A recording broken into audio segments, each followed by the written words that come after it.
Good evening, good morning. My apologies. This program was supposed to come on air 2 hours ago, but unfortunately, I was tied up with another program. Tonight, I wanted to discuss the issue of can we have a quality government without quality voters? Can we have a prosperous Zimbabwe without quality voters? And in my view, this is tantamount to asking, can you have wholesome cream from a bucket of sewage?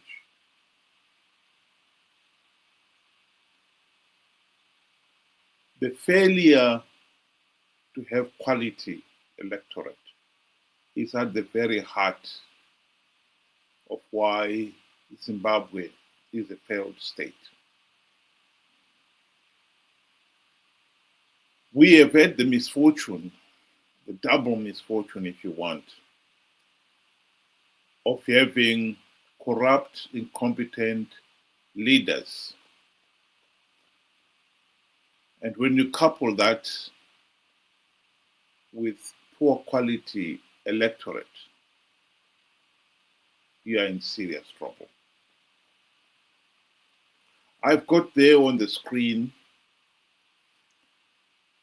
a photo of President Emerson Mnangagwa saying Zimbabwe will be Africa's bread basket again. For those who are not familiar, it was the bread basket of the region up until the beginning of this century.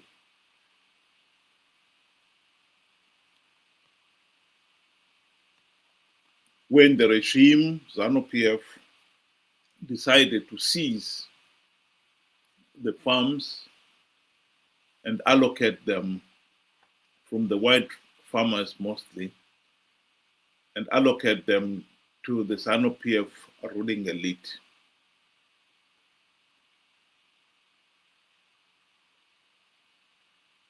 It was disastrous. Zimbabwe's agricultural sector, which had been the backbone of the country's economy, all but collapsed.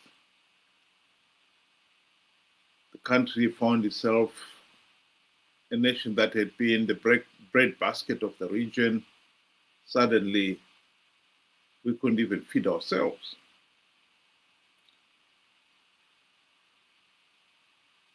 The collapse of the agricultural sector, coupled with the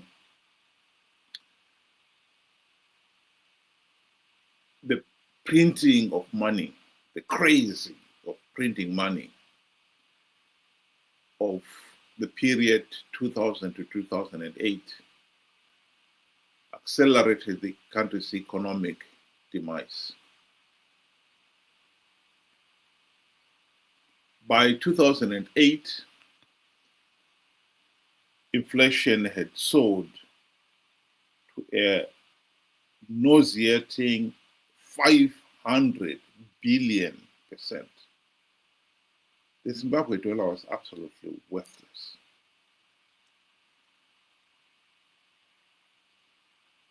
The economy collapsed. It was near impossible to do any meaningful business in a country where the currency was losing its value by the hour.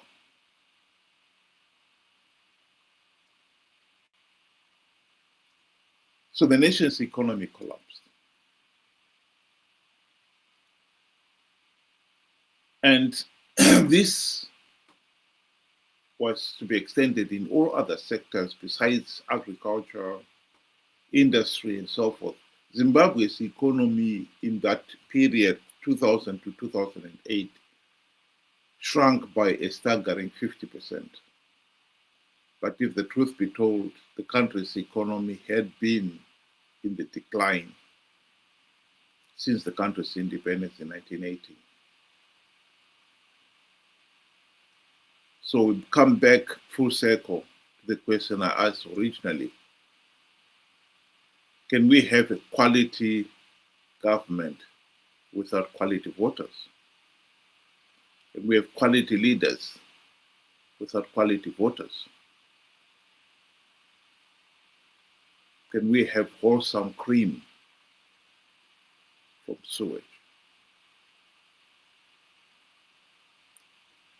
The answer has got to be no. Democracy, according to the ancient Greeks, as government of the people, by the people, and for the people, only works if the said electorate, the voters, are knowledgeable, well-educated, diligent, and objective in carrying out their basic and most fundamental task in a democracy. That is to hold leaders to account. We in Zimbabwe did not have the fortune of having such leaders. And hence the reason why the country is in such a mess. We can talk about many other problems, but at the heart of it all, that is the reason why Zimbabwe is a failed state. I think it will be useful at this point to remind ourselves of what the Greeks meant when they say the citizen must be educated, knowledgeable, etc., etc. In their case, the Greeks divided the citizens in three distinct groups: the idiot, the tribesman, and the citizen. Here is an explanation of what each of those groups represent.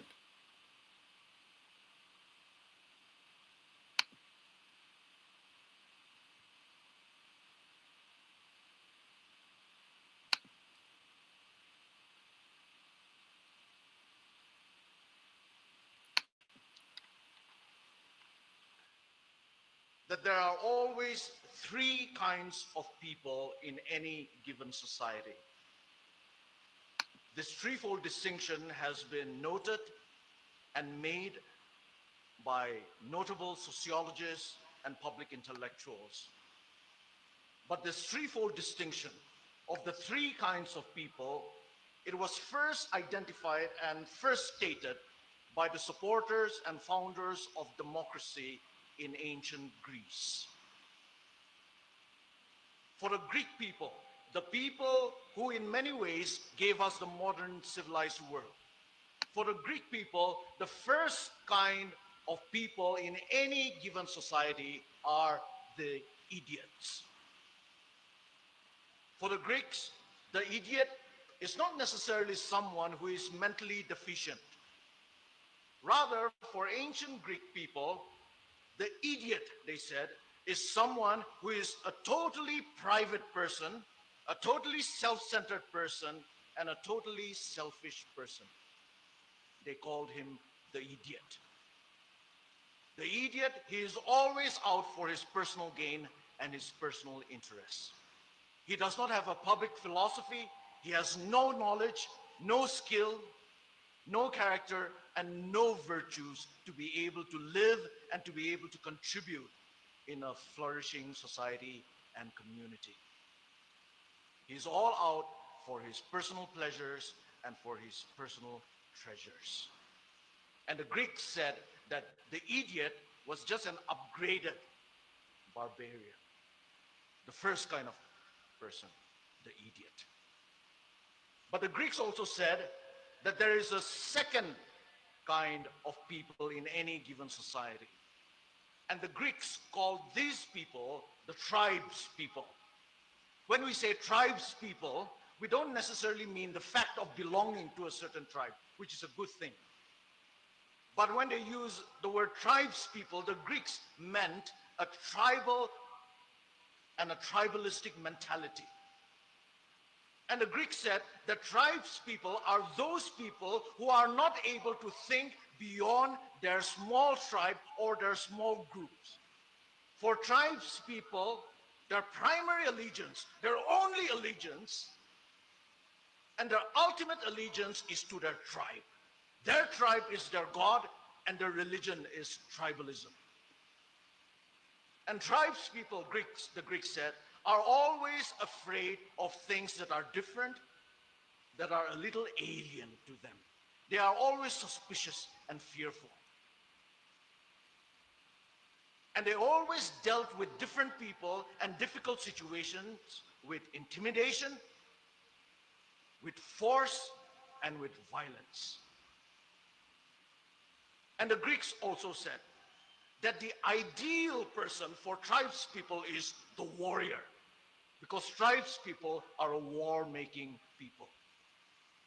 Their ideal is the warrior. But it was not so for the Greeks. For the Greeks, there was another kind of people, another kind of a person, and that was the ideal person. And the Greeks called this ideal person the citizen. The citizen. And here when we use the word citizen, we are not talking about legal status or political status. We are talking about the idea and the ideal of citizenship. And who is the citizen? The citizen, according to the Greeks, is someone who has the skills and the knowledge to live a public life, who is able to live a life of civility. The citizen recognizes that he or she is a member of a commonwealth and thus strives for the common good. That is the citizen.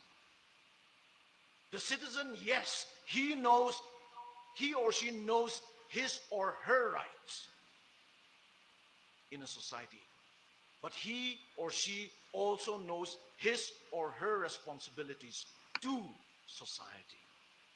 The citizen can fight for his rights, but always with an awareness of and with a respect for the rights and interests of others, of their neighbors, of the smallest of minorities, and of the worst of their enemies. And it is citizens, the Greeks said, that make up a civilized society. Because citizens settle their differences with civility. So they produce a civilized society. A society that truly lives up to the name, to the meaning of the name society. Society literally means friendship and friendliness. I'll stop it there. I think it is important to understand here that in our case in Zimbabwe, unlike in other countries, we had the double whammy of having leaders who did not have the citizen mentality. When you look at some of our leaders, Mugabe, Mnangagwa, Chiwenga, these individuals are at best have the tribesman mentality. And in some of their cases, their mentality has driven them to the point where they believe that they are special. they've encouraged their followers to believe that they, the leader, are special. So we end up with this situation where the followers, the voters, treat the leader as a demigod. And they, the leader, start to believe they are demigods and behave accordingly.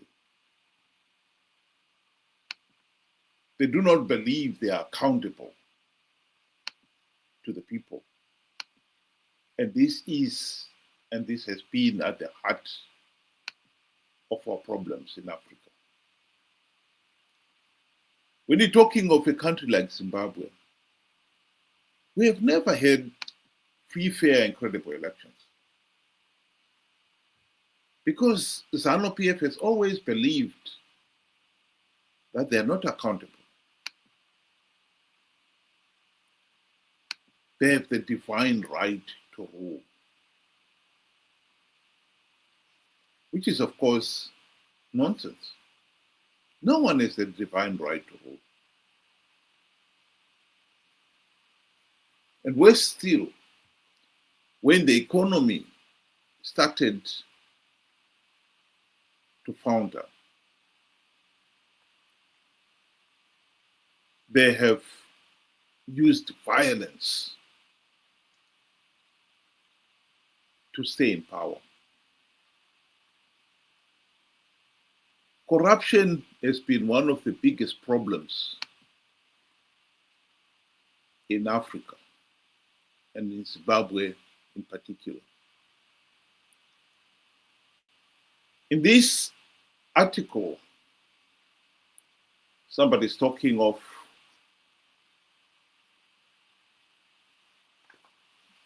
how much 42 tons of gold were exported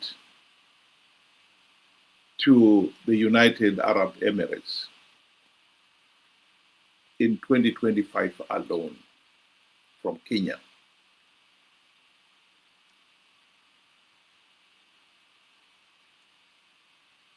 The article does not talk about how much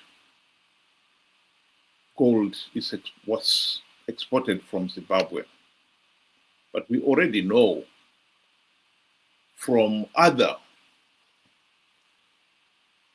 well-documented evidence, like the 2023 Al Jazeera Gold Mafia documentary, that said 80% of Zimbabwe's gold, worth a staggering $2 billion per annum, were smuggled out of the country. Some of it to the United Arab Emirates. So we now have the case of Africa exporting our wealth to other nations and having very little to show for it. Because when something is smuggled, some people have failed to appreciate that in that process,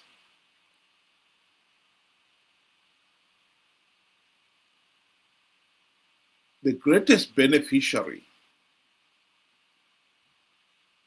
are those involved in the smuggling them itself. In the Gold Mafia documentary by Al Jazeera, it was shown that whilst the smugglers get a license from the regime to export, for the sake of argument, 50 kgs of gold, because nothing is documented, there's no records kept, the smugglers can export 5 times as much. and still claim they only exported what is on the license. And because nothing is properly recorded, when they come in with the money that they've reportedly got from the gold, they would declare only a fraction of it. No records are kept. So again, they can report a small percentage of the real money that they got. Those smuggling godfathers get a cut of what was declared. They have no records, so they've got to accept whatever they get. Again, a fraction.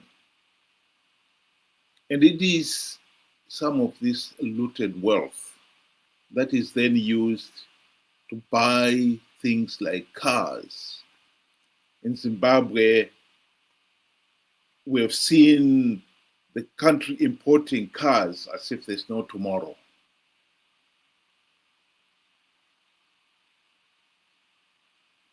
These cars are not bought by the Minister of Finance. They are bought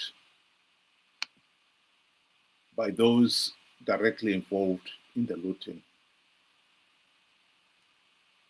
Some of the people that have been used to buy these cars are none other than the likes of Chifayo,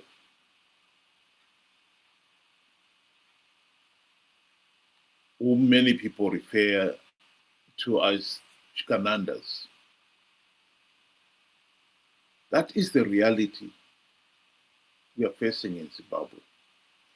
They import these cars and they give them to strategic individuals for the sake of buying loyalty.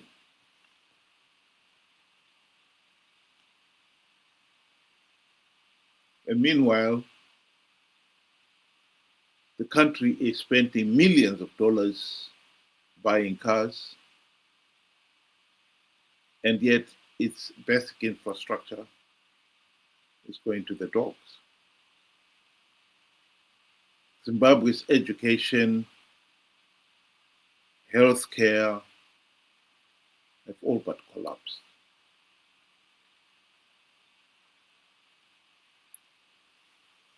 This is the reality. But to come back to the issue of the gold smuggling, in the case of Zimbabwe, none other than President Mnangagwa himself was named in that documentary. He was referred to as number one. And his deputy,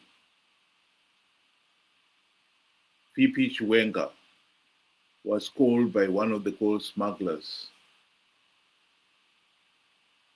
Dandahead. In this picture, we can see one of the individuals who was named in that gold mafia documentary.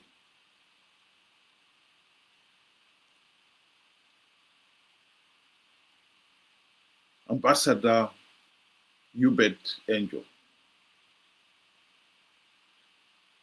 He is the one who was referring to Mnangagwa as number one, and that he can arrange some of this smuggling business. In this breaking news, we are told that President Mnangagwa has appointed Ambassador Hubert Angel to an expanded role as ambassador at large. Corruption was bad during Mugabe's time. but it has grown even worse since Mnangagwa took over. This is the tragic reality of our political system. The ordinary people do not have any idea of what is going on. And yet they are the ones who have got to make political decisions. They've got to vote these people into power.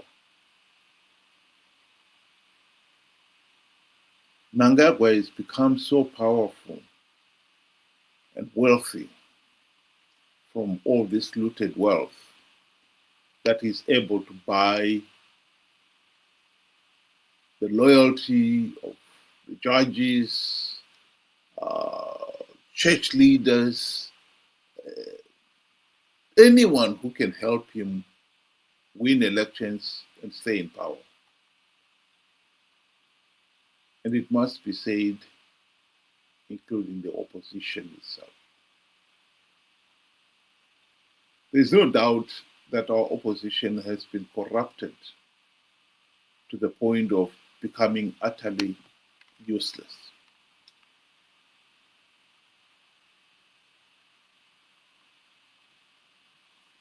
So I'll go back to the original statement I made at the beginning.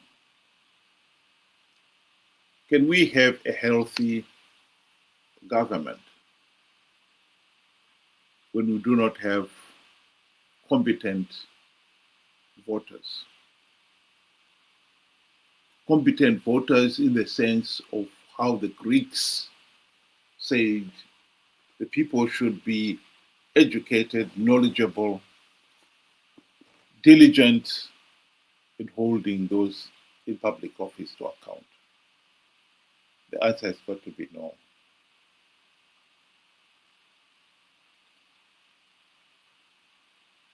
Other countries that had leaders like Botswana and South Africa, whose founding fathers were committed to good governance, they gave their people a chance to learn and take the responsibility of holding the leaders to account with the seriousness it demands. I don't think the people of Zimbabwe, if they'd been given that opportunity, they would have done any differently. What we've got to deal with is the reality on the ground. The people were never given that opportunity. We have a Zanu PF regime that has benefited from keeping the people in this tribesman mentality. And like I said before, extended in some cases to the point where the leader becomes a demigod. They've encouraged their followers to have that mentality.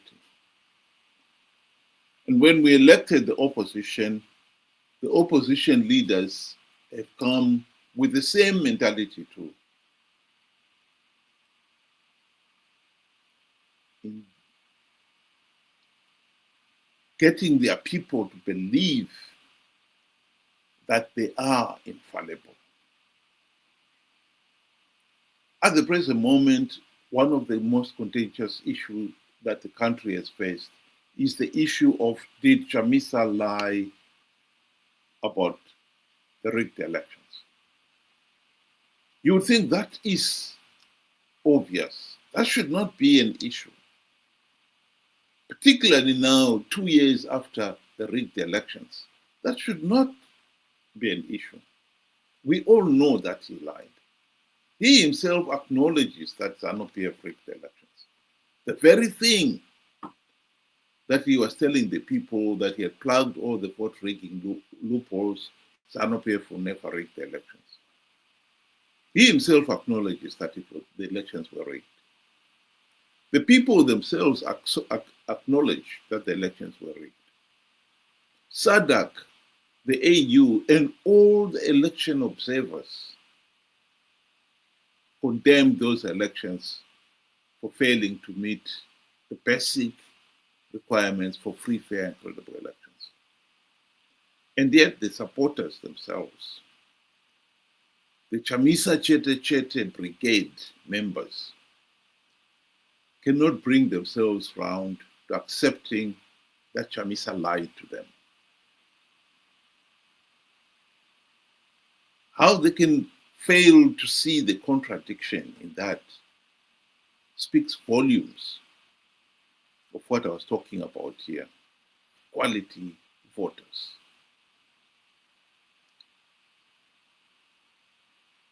The media have not helped. They have brainwashed the Zimbabwean voter to the point where they cannot think for themselves. And hence the reason why leaders like Chamisa are able to con them, even with some of the most obvious and idiotic lies, like I've plugged all the vote rigging loopholes, when he knows that he didn't do so, when he knows that that is a lie. But that is where we are. And as a country, we have to accept that as long as we have an electorate that has really struggled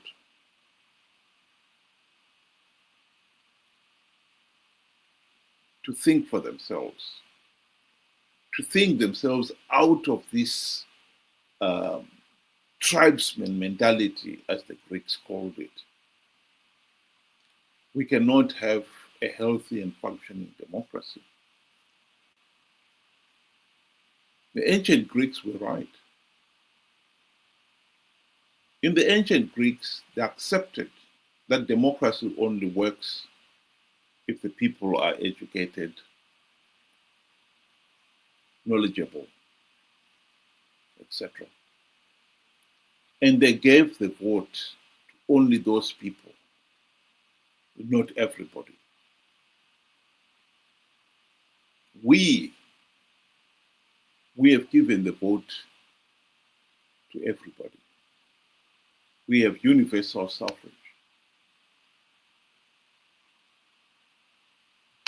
And we have given the vote to people who really do not understand what their responsibility is.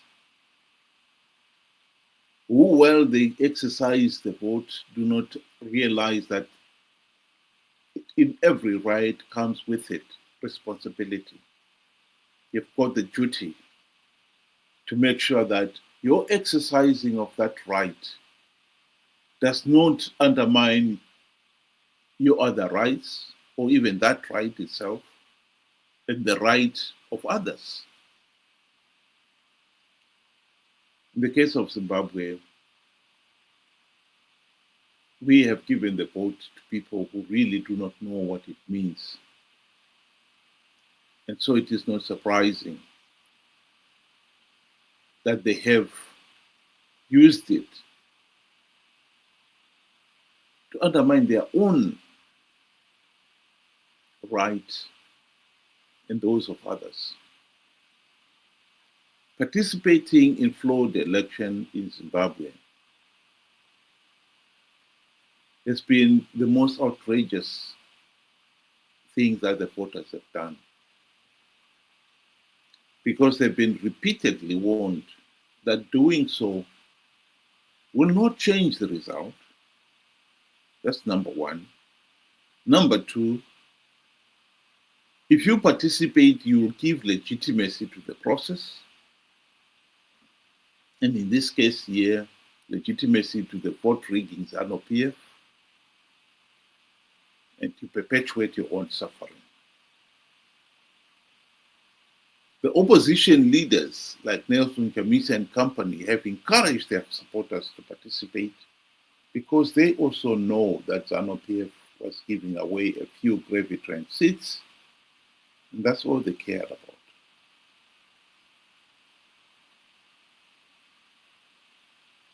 The problem with our electoral system is we do have a problem with the voters. We do not have quality voters. And now our opportunistic politicians are using that weakness to con the voters to keep voting and perpetuating the dysfunctional political system.